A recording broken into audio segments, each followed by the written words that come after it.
Welcome back to Fat City Vinyl. I am Doug once again. At least I was the last time I checked.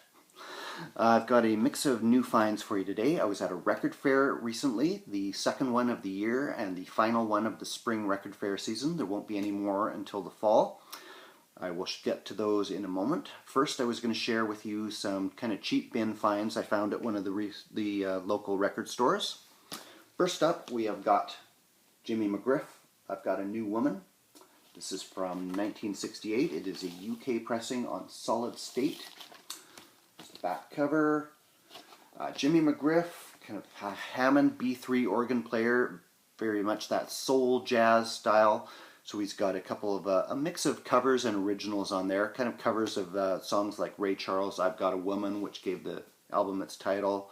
Bobby Gentry's Ode to Billy Joe. There's a Gershwin song on there. So just some cooking, nasty B3 soul jazz goodness going on there. Another one by the man, the legend, Herbie Mann, Mississippi Gambler from 1972. Cover's a little beat up. I've seen this one a couple of times before, never quite in good enough condition to pick up, but the vinyl is pretty nice on this one.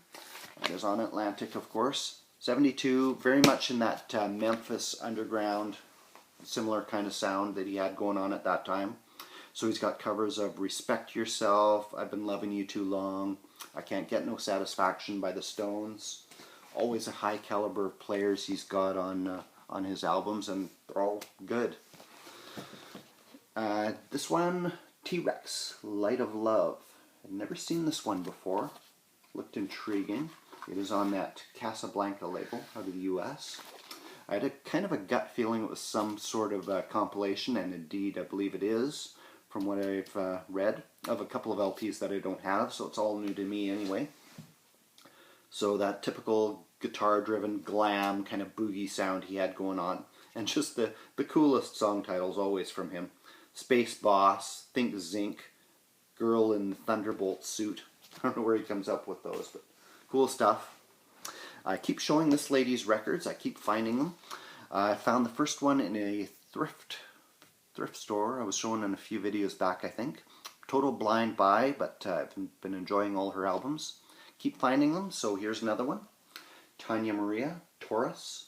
It's her astrological sign, apparently. Again on that Concord Jazz Picante label. This is from 1982. I think I've got 3 of these albums now. She is a Brazilian jazz singer, grew up in Brazil, released a few, started recording at 14, released a few albums there. Then she lived in France for a number of years, released a few more albums there. By the time she'd signed with this US label, she'd already put out 9 albums, but these were her early ones.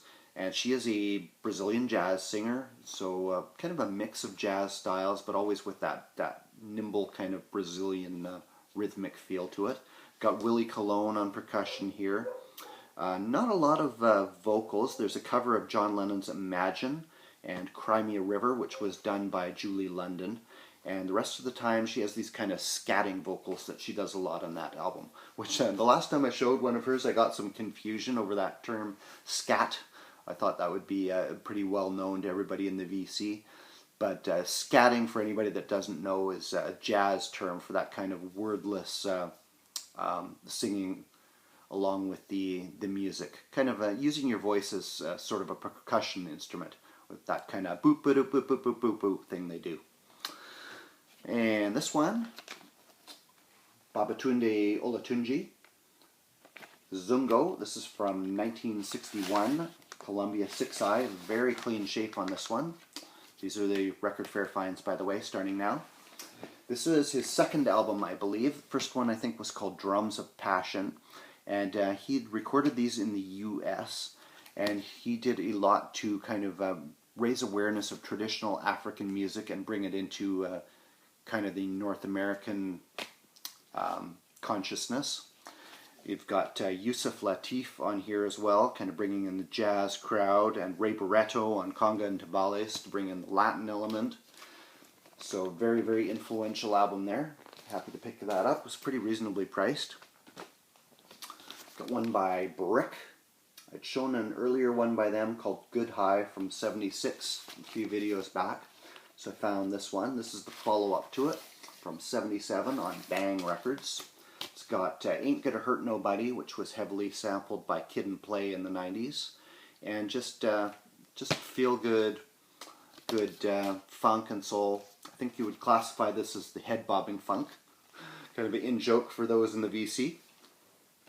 Very nice, nice album, that one. A couple of singles actually. First up, getting into the Jamaican music.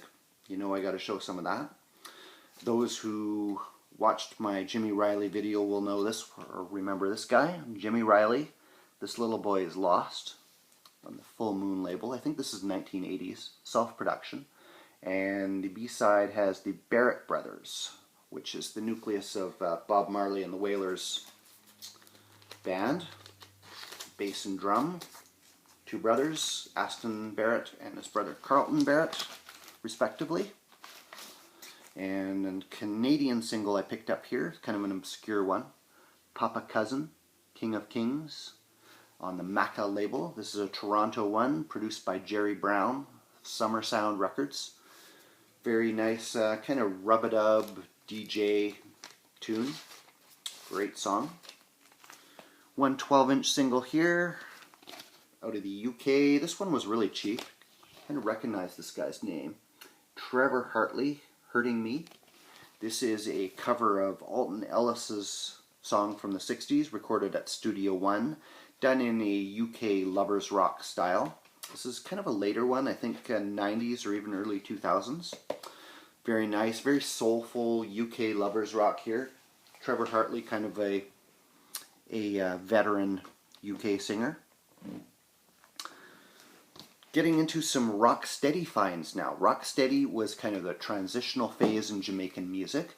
You had ska, which was the first kind of completely original music that came out in the early 60s with bands like the Skatalites leading the forefront. And from 1966, kind of the legendary story is that in 1966 Jamaica had an unusually hot summer.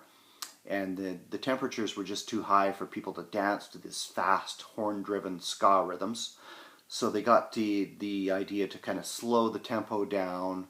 The horns were not quite as prominent in the arrangement of the music.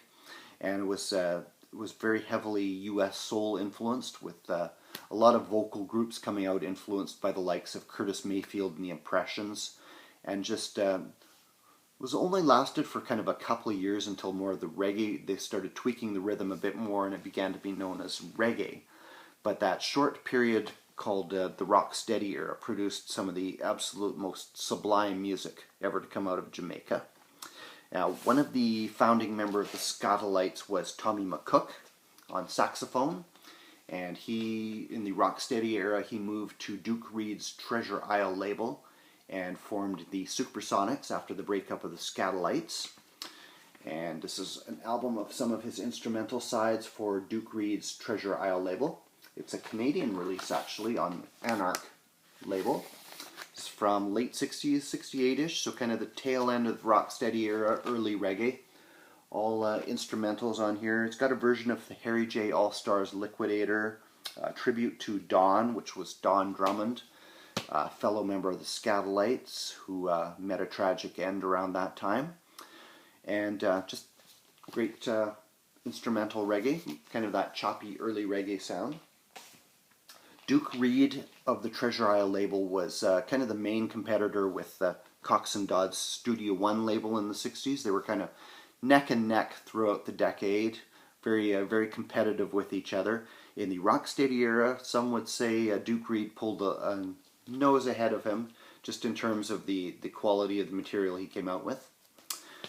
And he put out, a few years after his death, he died quite young in 1973, I believe, and sold his catalog of music to another producer, Sonia Pottinger, shortly before his death.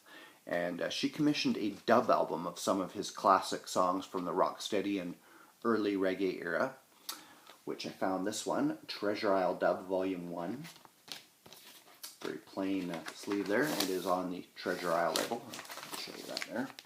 Classic Treasure Isle label. This is not an original. But there have been various editions of this over the years, so that I've seen it around from time to time. But this is probably the oldest one I've seen. Got this really cheap, actually. And kind of ironically, it's distributed by his old rival Coxsone Dodd. Coxsone's Music City, distributed by 13 Brentford Road, the classic Studio One address, and his Brooklyn address on there. So I think that's probably early 80s issue. But this is dub versions of the classic rocksteady hits that he had, like Dobby Dobson, Loving Pauper, John Holtz, Alibaba, various hits like that. Very nice dub with lots of echo and reverb and some vocal samples thrown in. Dub, if I haven't explained it very well to anybody, is a remix.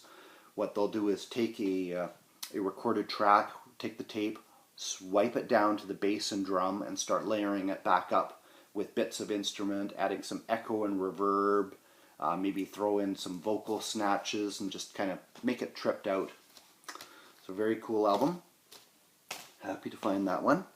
Another Rocksteady one. Going back a little bit, Rocksteady Hits of '69. This is a UK one on the Fontana label, and it is kind of covers of various songs of the day. So you've got Cupid by Sam Cooke, Ride Your Donkey, which was done by the Tenors, a Jamaican kind of early reggae rocksteady group. Hold Me Tight by Johnny Nash, Baby Y by the Cables. It's got a cover of the Mohawks, The Champ, here called Tramp, kind of a funky organ-driven instrumental. But the vocalists on here are Denzel Dennis and Pat Roden. And they're kind of journeyman singers, put out a lot of singles in this time. Didn't really ever put out any full-length LPs, I don't think. But the selling feature for this for me was a song by Pat Roden called Got You to Get You Off My Mind, which I had on some kind of, one of those budget kind of CD compilations for years. Always liked that song, never saw it on vinyl, so happy to grab that one. Last couple of record fair finds, a couple of big ones here. Was stoked to find this one. It is the best of Bob Marley and the Wailers on Studio One, the classic black and white Studio One label there. Studio One, produced by C.S. Coxsone Dodd, we call him. He was kind of almost the foundation of reggae music. The rhythms he laid down there in the 60s and early 70s, versioned over and over again on down to this day. He had put out one album with Bob Marley and the Wailers, where they kind of spent some formative years in the 60s, called The Wailing Wailers, and this came out in the early 70s. This is not an original. The original came out on the Coxsone label, so I would put this at probably 80s maybe, and there's no overlap with that LP.